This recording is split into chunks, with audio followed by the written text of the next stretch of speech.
Supreme court के नए नियम के अनुसार अरावली पहाड़ियों को अब केवल वही भूभाग माना जाएगा जो अपने आसपास के स्थानीय इलाके से 100 मीटर या उससे अधिक ऊंचा हो।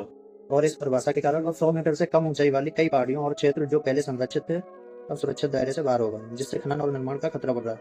सुप्रीम कोर्ट ने अरावली पहाड़ियों को परिभाषित करने के लिए एक समान मानक अपनाया है जो स्थानीय भूभाग से 100 मीटर या उससे अधिक ऊपर हो। यानी कि अरावली पहाड़ियां जो कि हरियाणा, गुजरात, राजस्थान से दिल्ली 670 किलोमीटर में फैली हुई हैं, उनको 100 मीटर से हाइट 90% से ज्यादा अरावली पहाड़ियों का रीजन है वो 100 मीटर से कम है।